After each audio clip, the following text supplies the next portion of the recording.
Hey guys, what's up?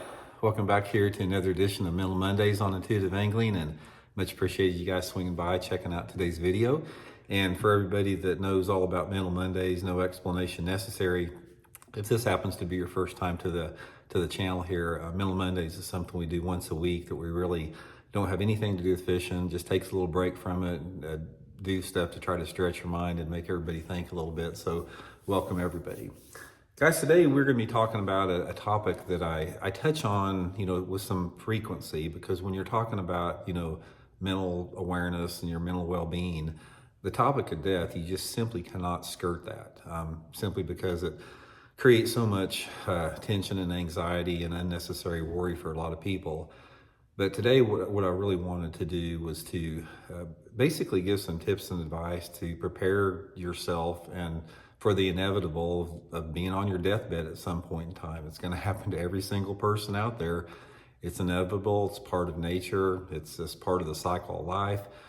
It's completely worthless to try to worry about it or fight it or rail against it or try to keep it from happening, because it is coming as sure can be out there.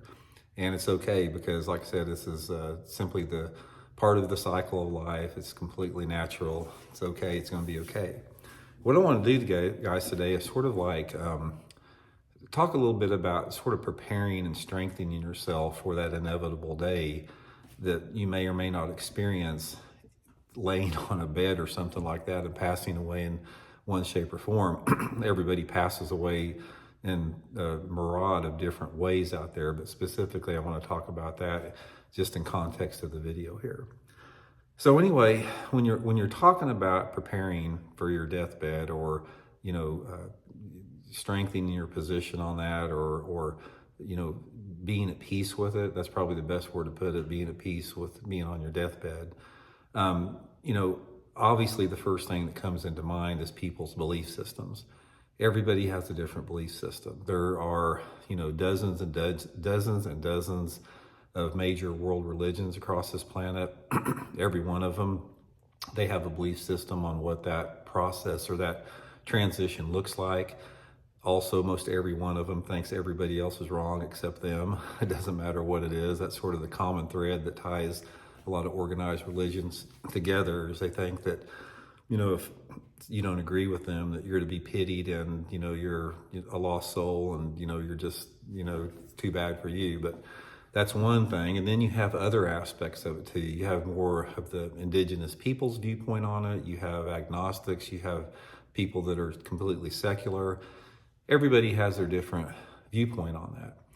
And the thing about that, guys, and what is super, super important, is that everybody has the right to believe as they want to, as far as coming at terms with dealing with death. Nobody should take away, nobody, has the right to take that way. I mean, everybody has the right to believe as they will, but nobody has the right to impose or force their belief system or their will on somebody else. That is, that's just weak, man. So it's sort of like live and let live. But what I wanted to do is I sort of want to talk a little bit and offer you guys a point of view that works for everybody. Because one of the things about belief systems, if somebody is locked into a specific belief system, a lot of times that belief system does not allow it to work for everybody, because not everybody adheres to the same beliefs out there. So if somebody, based upon how they were raised or not raised, simply does not share another person's viewpoint, because most of the time your belief systems from a religious point of view are things you were raised with. You were taught from an early age. And if you're taught from an early age to believe something, it's very difficult to separate from that. So from that standpoint, it's hard to try to, come up with something that works for everybody from a organized religious point of view. But what you can do is you can come at that from a different point of view in terms of things that everybody can relate to. Excuse me.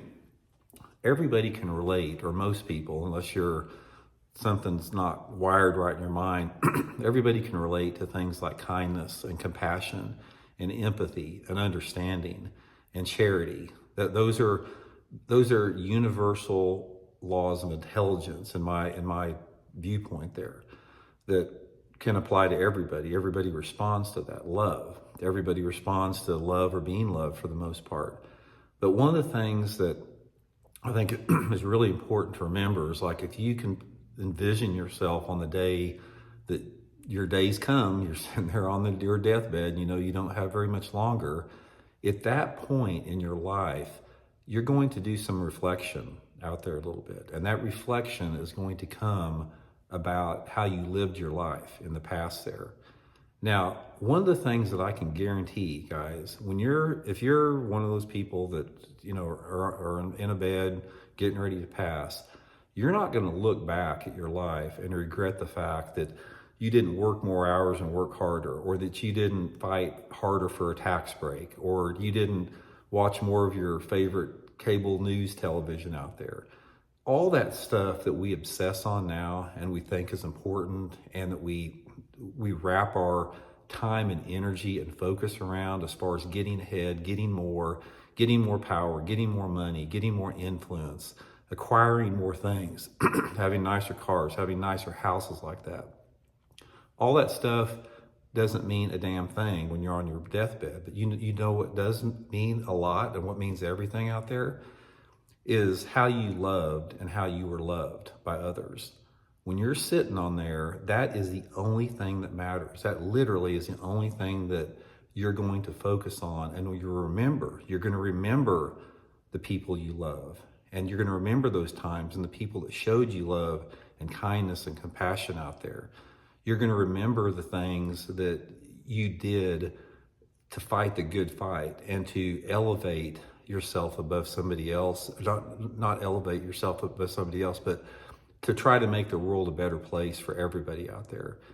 And one of the things that comes with this is nobody's perfect. It's like every single person out there, we all have regrets. We all have things that we wish we could change in our life. There's not a single person out there that doesn't out there.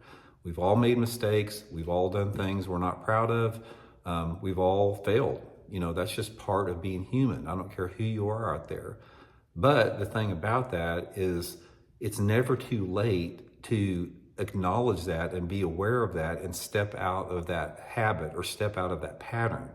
Because a lot of people out there, like I said, they're so focused and they get so wrapped up in everyday life and the material and the surface plastic materialistic things in life.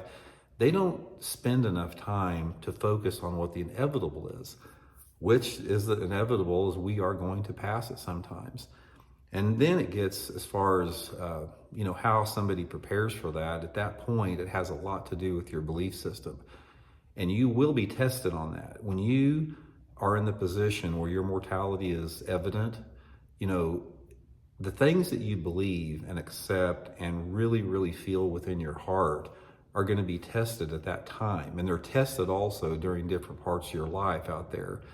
And the only thing, in my opinion, out there that rings true for everybody out there and rings true in the terms of, being able to pass with peace and understanding is operating from those points of higher intelligence that I just remembered. Kindness, empathy, compassion, caring, love. Not being an unconditional doormat, but showing those qualities in the human experience out there. And I wish we could be taught that more and more. It's like you see schools teaching certain things out there, or different type of, things as we grow up. It's like people need to be taught how to love, how to care, how to be empathetic, how to be compassionate, how to be kind, how to be courageous, how to be strong. All the good qualities in the human experience. I mean, human beings, guys, there's such a wide range that there's examples of people out there that are absolutely the worst examples of the human species. And there are people out there that inspire us and make us want to do better, and everything in between out there. But one of the things that's, that I think a lot of people maybe don't think about enough is how you eventually get to the point of the end of your life and your viewpoint on the reality in your world. So much of it has to do, again, with your upbringing and your peer group. Your upbringing and your peer group influences you greatly in those. Unless there's some mental illness involved, which we don't really fully understand what that exactly, how that encompasses the human experience, what we're talking about here.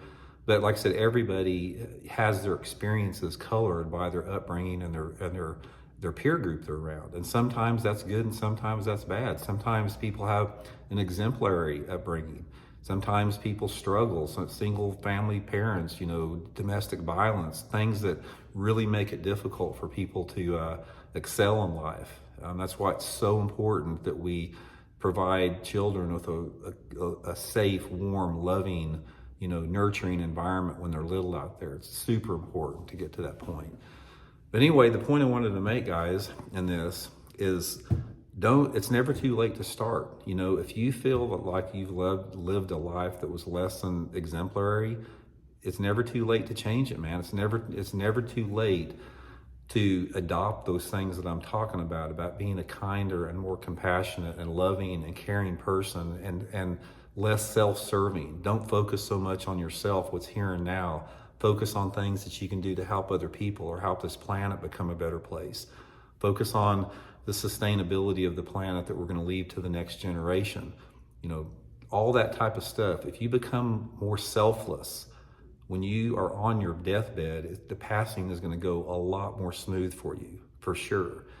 I am a firm believer that we have an eternal existence in this mystery, magical thing we call life. I think it goes on and on and on. Everybody has their viewpoint on that. I've got mine, everybody's got theirs. I'm not going to go into detail on mine. I just do believe that we are eternal beings and we're on this constant adventure. And the way that we lead our life in each form that we've been able to take has a lot to do with how we, advance and how we grow on a soul level out there. And that's another topic out there. That's just a little bit of my viewpoint. Everybody has their own viewpoint. The main thing, guys, is you can't go wrong with love, kindness, compassion, empathy. You cannot go wrong. That's sort of one common thread that binds a lot of people that are really aware of that. And again, one thing that I would just highly suggest is don't waste your time focusing on stuff that is not going to make you feel better when you're on your deathbed. Don't waste time on griping at your nemesis politician for not giving you the tax break you want, or don't waste time on just non-essential, just crap in life. Focus on what's important there. And also, it's very important, guys, to honor that everybody's on their own path. You can't force somebody to believe the way that you believe. You can't force somebody to accept the way that you believe, because a belief system is simply that. It's a belief system. Most belief systems are not grounded in reality, but there are things that are grounded in reality. And it goes back to just what I said. Love, kindness, compassion, empathy, those are the pillars of our existence as human beings. And those are markers of true intelligence. And if you live a life to whatever extent that you can go by those principles out there, when that time comes, and it's not going to be very long from now for anybody, it's like it's a blink of the eye. Even if you're young right now, it's going to be a lot smoother for you when you make that transition. So anyway, hope it helps out, guys. We'll talk later. See you.